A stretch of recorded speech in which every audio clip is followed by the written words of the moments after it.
ඊතර මෙතර වැඩසටහන හරහා ඊතර මෙතර සිදුවන බොහෝ තොරතුරු අප ලෙන්ගතව ඔබ හමුවට ගෙනෙනවා. අද ඒ බලාපොරොත්තු වෙනුයි ඇරෙන්නේ මේ ඊතර මෙතර.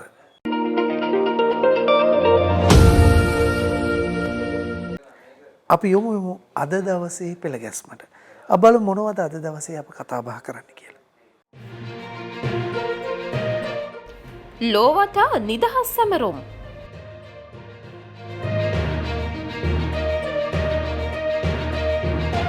ටීවී වාසනා අවසන් ජයග්‍රාහකයා.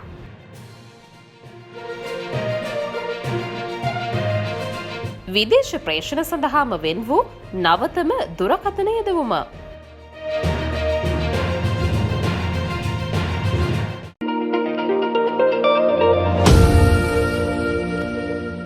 අභිමානවත් නිදහස් දින සැමරුම පසුගියදා ඉතා උත්කර්ෂවත් ලෙස ශ්‍රී ලංකාවේදී සමරනු ලැබුවා. ඒ වගේම ඊතර පිටි ශ්‍රී ලාංකික තානාපති කාර්යාල, මහා කොමසාරිස් කාර්යාල සහ කොන්සල් ජෙනරල් කාර්යාල ආශ්‍රිතවත් එය සමරනු ලැබුවා. අප සූදානම එලෙස අභිමානවත් නිදහස් සමරුම් පිළිබඳව ඊතරට ඔබ රැගෙන යන්න ඒ තොරතුරු බෙදා හදා ගන්න.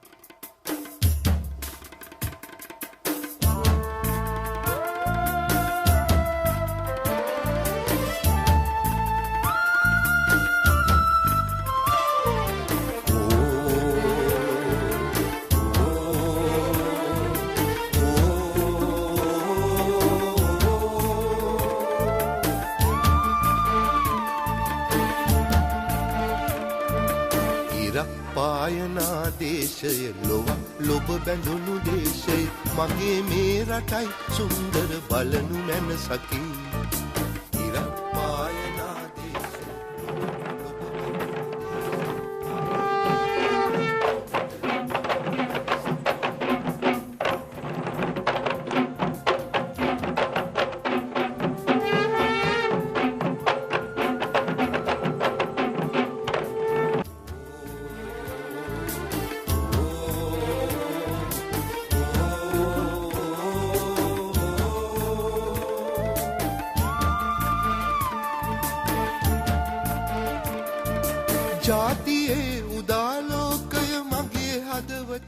අභිමානවත් 74 වන නිදහස් සැමරුම අතිගරු ජනාධිපති ගෝඨාභය රාජපක්ෂ මැතිතුමාගේ ප්‍රධානත්වයෙන් පසුගිය පෙබරවාරි 4 වන දින කොළඹදී පැවැත්වින.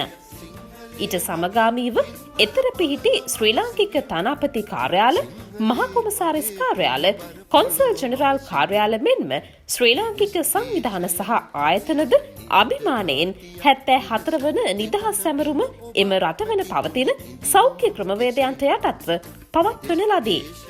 එලෙස පැවති නිදහස් දින සැමරුම් කිහිපයක් පිළිබඳව අද අපි මෙලෙස ඔබ වෙත අනාවරණය කරන්නෙමු.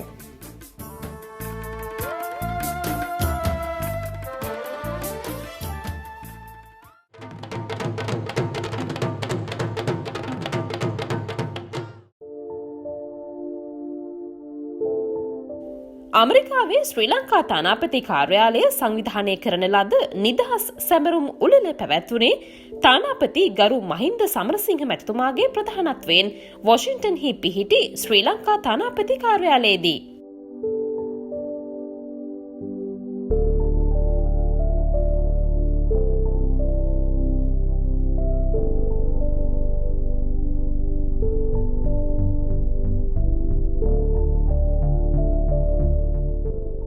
සර්ව ආගමික චාරිත්‍රවලට මුල් තැන ලබා දෙමින් අභිමානවත් ලෙස සංවිධානය කළ මෙම වැඩසටහනට තානාපති කාර්යාලයේ අමාත්‍යවරුන් වන විජයන්ති එදිරිසිංහ මහත්මිය සහ රෝහණ අඹකොල්ල මහතා ඇතුළු රාජ්‍ය තාන්ත්‍රික නිලධාරීන් සහ ශ්‍රී ලාංකික ප්‍රජාවද එක්විය.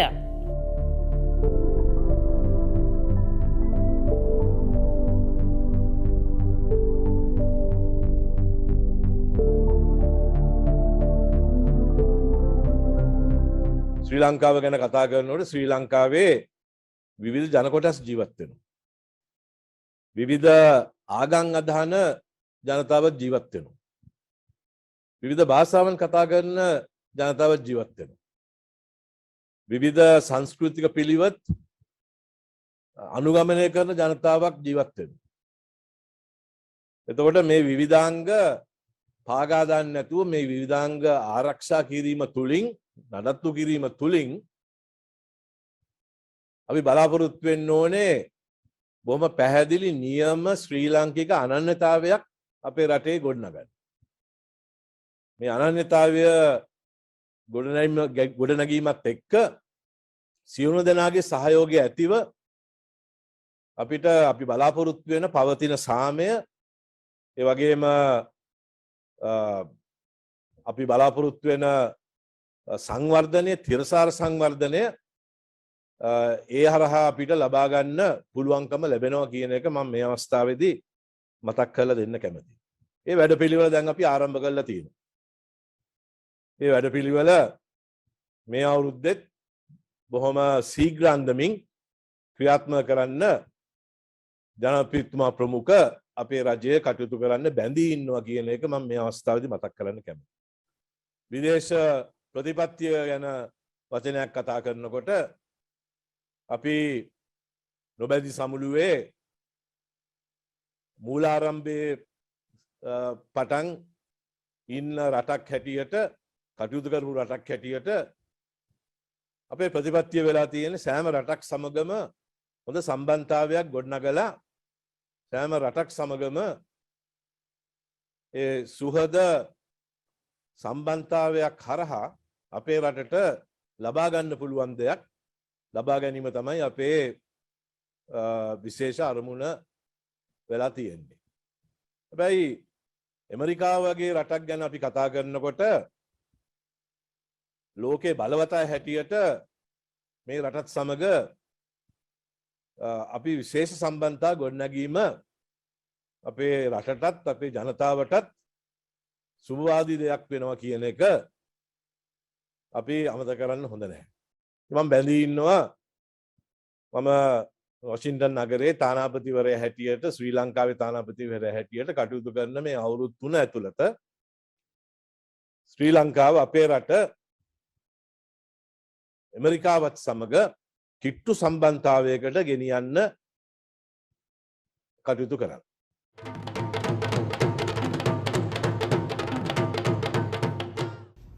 Ayubowan, Vanakkam, Assalamu alaikum.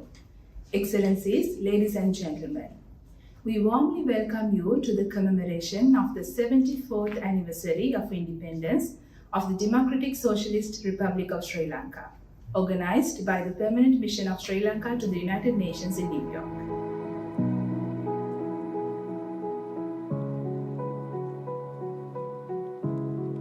New York නගරයේ පිහිටි එක්සත් ජාතීන්ගේ සංවිධානයේ ශ්‍රී ලංකා නිත්‍ය නියෝජිත ගරු මොහන් පීරිස් මැතිතුමාගේ ප්‍රධානත්වයෙන් එම කාර්යාලයේදීද නිදහස් සැමරුම් වැඩසටහනක් සංවිධානය කර තිබුණි. නියෝජ්‍ය නිත්‍ය නියෝජිත සුගේශ්වර ගුණරත්න මහතා ප්‍රමුඛ රාජ්‍ය තාන්ත්‍රික නිලධාරීන් මෙම අවස්ථාවට එක්විය.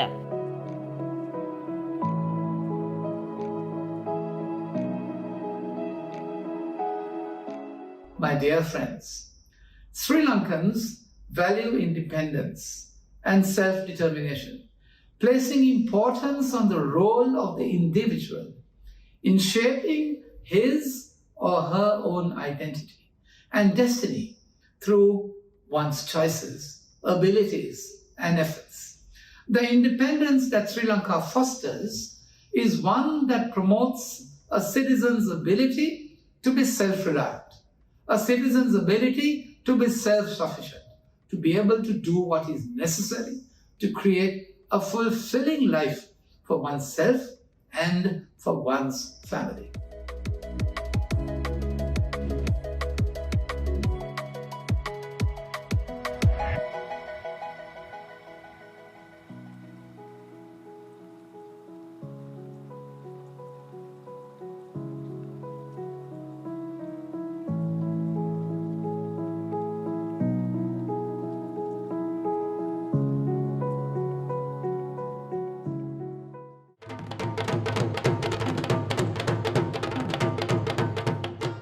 ජපානයේ ශ්‍රී ලංකා තානාපති කාර්යාලය මගින් සංවිධානය කරන නිදහස් සමර උළෙල මෙසේ ආරම්භන වගයි.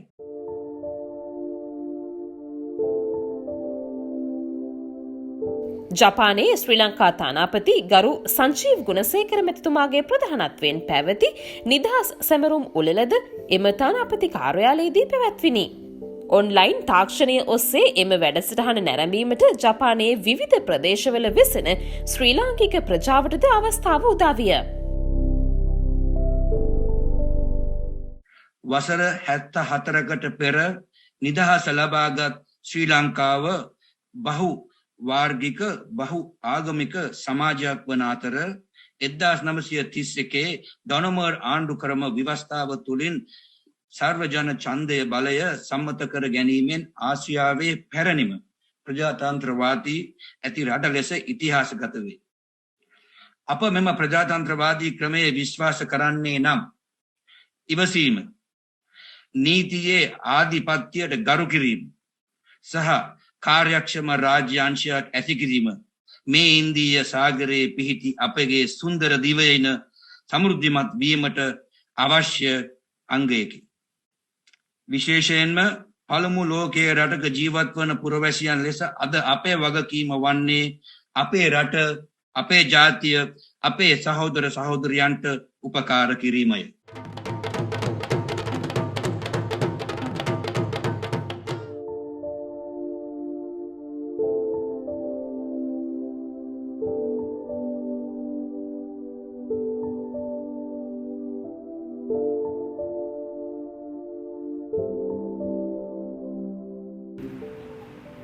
නිදහසේ සැබෑ සුවඳ අපේ පින්බිමෙන් විශ්වයට නිකුත් වන මේ උදාරතර දිනයේ ජාතික දජයේ අභිමානය ලොස් ඇන්ජලිස් නුවර වෙසෙන අපටද එලෙසමයි.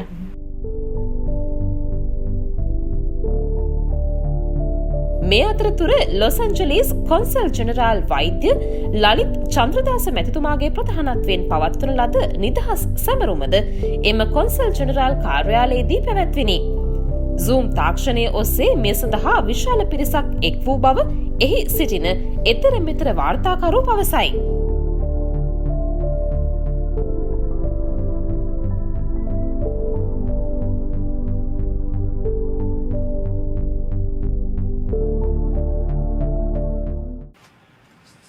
I invite all of you Sri Lankan Americans to help in selecting the good and favorable features from the American society, such as ethnic harmony, democracy, obeying the rule of law, and of course the scientific and technical excellence, which you have learned and sometimes contributed to be taken to Sri Lanka and implemented there.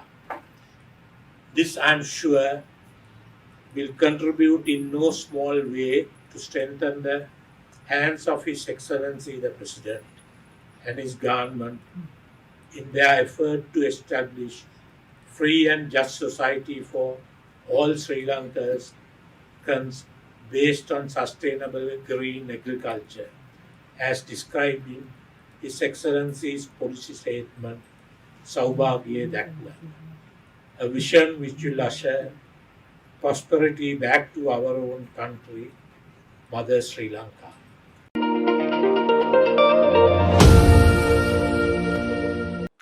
ඉතින් ඊතර මෙතර වැඩසටහන් නරඹන ඔබ වාසනාවන්තයෙක් වූ වාසනාවන්තයෙක් කිරීම තමයි අපේ අපේක්ෂාව. ඒ වෙනුවෙන් තමයි ඊතර මෙතර ටීවී වාසනාව වැඩසටහන ආරම්භ වුණේ. පසුගිය වසර මුළුල්ලේම ජයග්‍රාහකයන් 12 දිනක් බිහි කරන්න අපට අවස්ථාව ලැබුණා. මේ සෝදානම දෙසැම්බර් මාසයේ ජයග්‍රහණයට හිමි වටිනා රූපවාහිනී යන්ත්‍රයේ බාර දීම සිදු වූ අවස්ථාව පිළිබඳ රූපමය සටහනක් ගෙනෙන.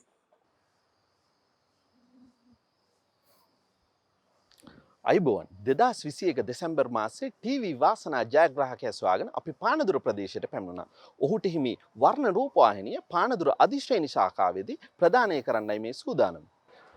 2021 දෙසැම්බර් මාසයේ ටීවී වාසනා ජයග්‍රාහකයා බවට පත් වුණේ පානදුර අලබෝමුල්ල ප්‍රදේශයේ බුද්ධික මිත්‍රරත්න මහත්මයා.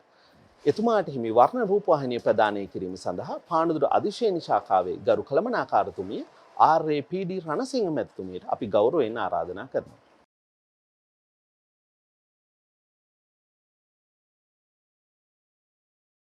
දෙසැම්බර් මාසයේ ජයග්‍රාහකයා බවට පත් වුණේ බුද්ධික මිත්‍රරත්න මහත්මයා. අපි එතුමාගෙන් අහමු මේ ජයග්‍රහණය පිළිබඳ එතුමාගේ අදහස්. 2021 අවුරුද්දේ පෙබරවාරි මාසයේ ඉඳලා දිගටම මේ ඊතර මෙතර වැඩසටහන් නැරඹුවා.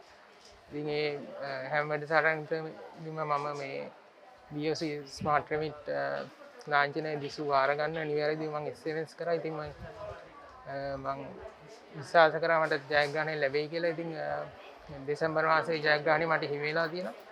ඒ ගැන ගොඩක් සතුටුයි. ඉතින් මේ අවුරුද්දකට ආසන්න කාලයක් වැඩසටහන් නරඹලා මේ ලංකා බැංකුවෙන් සිදු කරන කාර්යභාරයත් ඒ වගේම මේ තානාපති කාර්යාලය හරහා සිදු වෙන කාර්යභාරය ඒ වගේම විදේශ රටවල ශ්‍රී ලාංකික සංවිධාන විසින් මේ ලංකාවේ මේ සුබ සාධනය සඳහා කෙරෙන කාර්යභාරයන් ගැන අවුරුද්ද කාලයක් තිස්සේ මම හොඳ දැනුවත් වීමක් ලබා ගත්තා. ලංකා බැංකුවේ මේ ඉහළ කළමනාකරීත්වයටත් ඒ වගේම මේ පාන්දුර ශාඛාවේ කළමනාකර තුමිය ඇතුළේ මේ ඊතර මෙතර කණ්ඩායමේ සියලුම සම්බන්ධීකරණ කටයුතු සිදු කරපු මේ මහතුන්ටත් මම මේ අවස්ථාවේදී ස්තුතිවන්ත වෙනවා.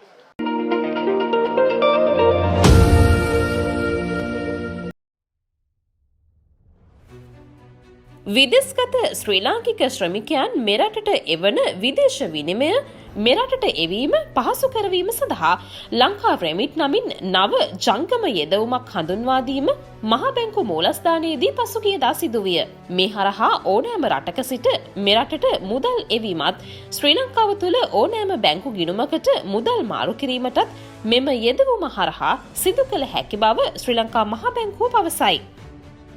මෙම උත්සවය පැවැත්වුණේ අමාත්‍ය නාමල් රාජපක්ෂ මැතිතුමාගේ ප්‍රධානත්වයෙන්. මහ බැංකුව අධිපති අජිත් නිවාඩ් කබ්‍රාල් මහතා ඇතුළු මහ බැංකුව නිලධාරීන් මෙන්ම රාජ්‍ය සහ පෞද්ගලික අංශයේ බැංකුව සහ මූල්‍ය අංශ ප්‍රධානීන් රැසක් මෙම අවස්ථාවට එක්විය.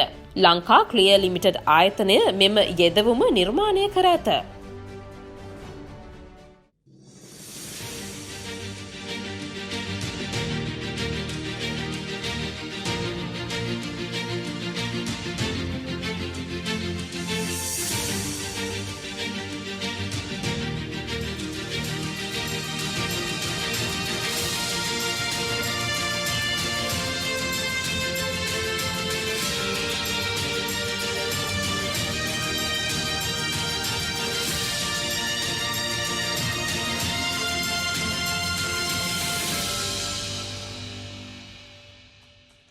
So as a government, we have a very clear roadmap for digitalization, and we believe we need to work with the private sector and the public sector together to make it a success.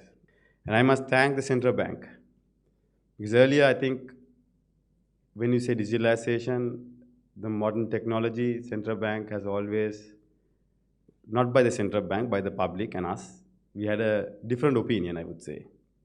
But now when I start working with the governor, Honorable Niwat Cabral, and especially Mr. Kumaratunga, who has been very instrumental driving the financial sector into the digitalization platforms or introducing new methods and new technology to the currency market, so which has helped the government on our digital roadmap.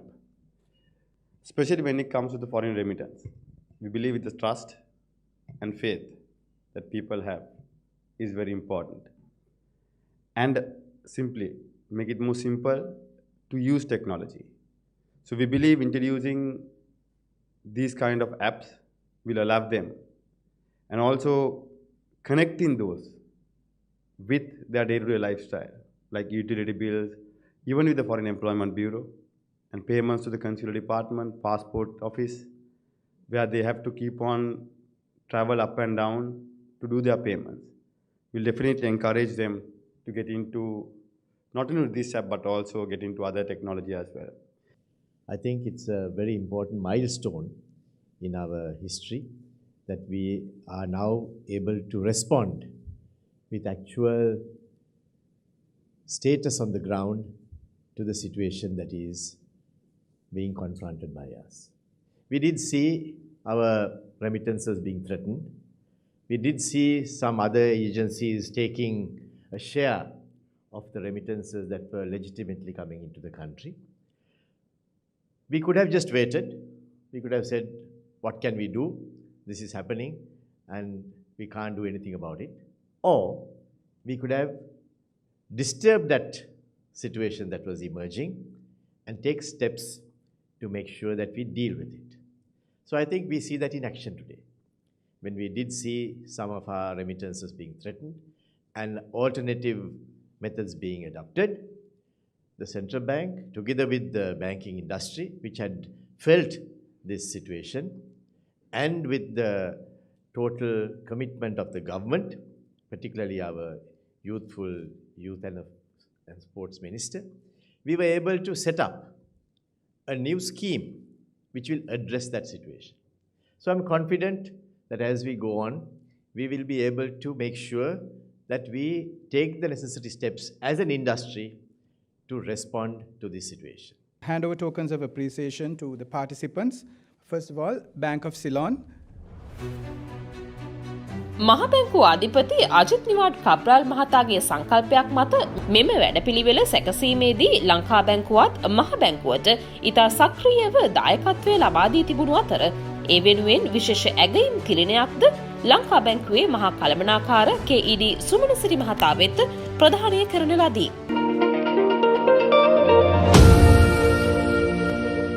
ඉතින් ඔන්න අදත් තොරතුරු බොහොමම කතා බහ කළා. අපි සූදානම් අද දවසට සමු ගැනීම සටහන් කරන්න. හමු වෙනා ලබන සතියේ ආරාධනා කරනවා ලියන්න අපට ඔබේ අදහස්. සුබ සතියක් ඔබ සැමටම.